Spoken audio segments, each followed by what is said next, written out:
कलयुग किन लोगों के लिए है जिनके बुरे विचार बुरे ख्यालात उनके लिए कलयुग, जिनके अच्छे विचार हैं, पवित्र आत्मा है, सद्गुण जिनमें हैं, प्रभु की भक्ति जो करते हैं, दूसरों का हित करते हैं, किसी की निंदा नहीं करते, चुगली नहीं करते, बुराई नहीं करते, पाप कर्मों में नहीं है, भ्रष्टाचार नहीं करते, किसी जीव को नहीं सताते, बूढ़े बुजुर्ग माँ बाप की सेवा शुरुआ करते हैं, दूसरों का हित सोचते हैं, किसी कोई लोभ लालच में पड़ के किसी का नुकसान करने का जो प्रयास नहीं करते, वो सती हुई है।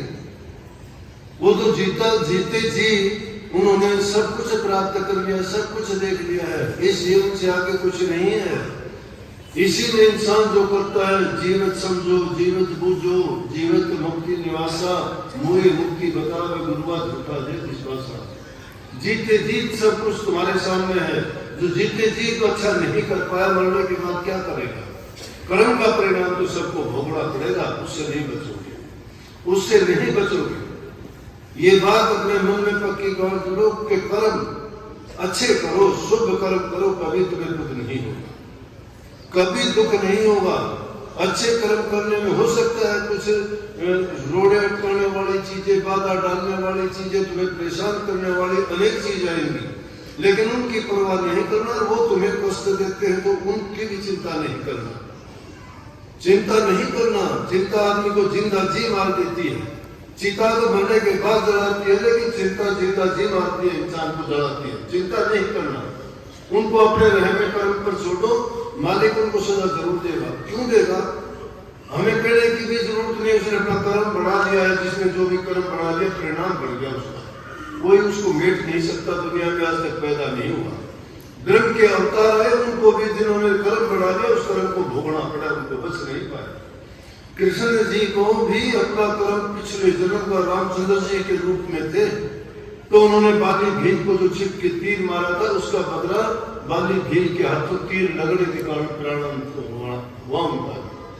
तो ये कर्म का सिलसिला ऐसा है, कितने युग बीत जाओ नहीं छूटता, नहीं बचता। तो संतों ने स्पष्ट बताया है, संतों ने ये हमारे जैसे जो मंद बुद्धि जीव हैं, उनको समझाने के लिए कहा कि तुम अपना काम सच्चाई के साथ, ईमानदारी के साथ करते करते उस मालिक को जो याद रखेगा, कभी वो रास्ते से भटक नहीं सकता।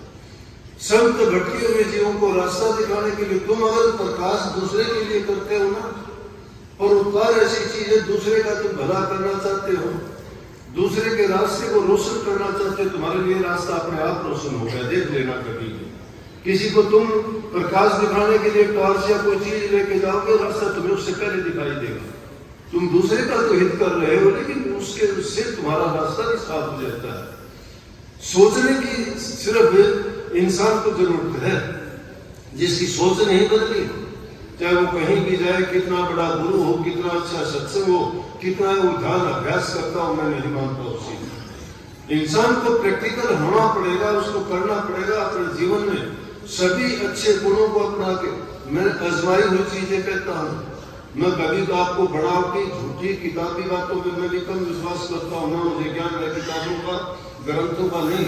ये छोटे मोटे प्रकरण आज जैसे से सुन लेता हूँ, या महापुरुषों के सत्संग वगैरह से सुने हैं, उनमें से बेशक नहीं तो मैं आप लोगों को वही बात बताता हूँ जो हमारे आम जीवन में हमारे जीवन को बढ़ाते और सुधारते हैं। और इस चीज का मैं पक्का विश्वासी हूँ कि जब तक हमारा ये जीवन अच्छा और सच्चा नहीं है, तो चाहे हम कितने भी इन दूसरी चीजों में घूमते रहें और कितना भी प्रयास करें, कुछ नहीं मिलेगा।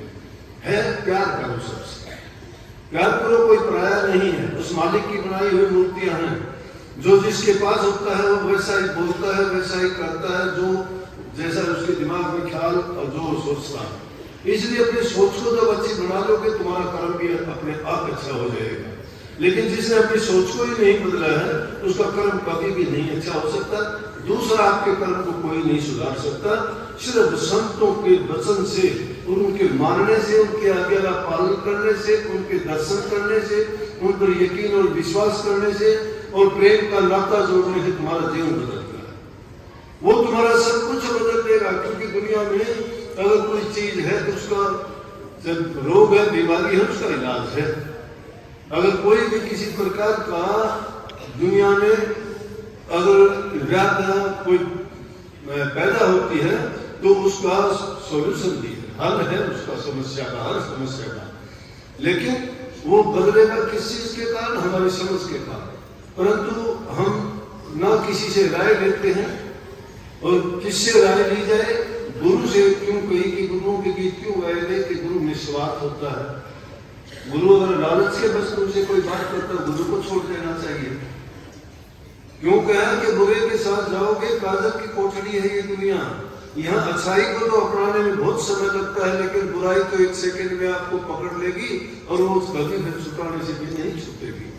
परंतु जो गुरु से बंध जाते हैं, जो गुरु को अपना सर्वस्व मान लेते हैं, इसीलिए तो ऋषि मुनि तपेश्वरी जितने भी हुए, उन्होंने कभी गृहस्थियों को ये संदेश आके नहीं दिया। सिद्ध प्यारे तन अपना साथ उतारे खंड पूरा सतगुरु जानिए जो प्यारे खंड। जो घर में समाज में रह के समाज के हित की कल्याण की लोगों को भटके होकर रास्ता दिखाने का काम करे, उसको संत कहते हैं। और संत जीवों को सुधार के उनके घर पहुंचाने का इंतजाम और प्रबंध करते हैं। उसका तरीका है नाम भक्ति, और नाम भक्ति में जीवों को लगा के पाप कर्म छुटवा के सदकर्म करवा के उन जीवों का कल्याण करते हैं। तो थोड़ा समय था, थोड़े से ही समय में भाई मैंने आपको बात जो कही है, अगर मानोगे तो बहुत कुछ कह दिया, सब कुछ इसी में आ जाएगा। अगर तो नहीं मानने वाला उसको सारी जिंदगी कहूंगा तो भी नहीं मानोगे, लेकिन मान लोगे ना, जहां मान लोगे, जहां ठहर जाओगे, वहीं तुम्हारा सब कुछ है। जहां मान जाओगे, जहां रुक जाओगे, वहीं ठिकाना है। वहीं टिक जाने का मतलब अपने विचार और ख्यालात को अपने मन के अंदर शिथिल करो, अच्छा सोचो, अच्छा करो, अच्छा पाओगे। सबको बहुत बहुत आशीर्वाद। राधा स्वामी।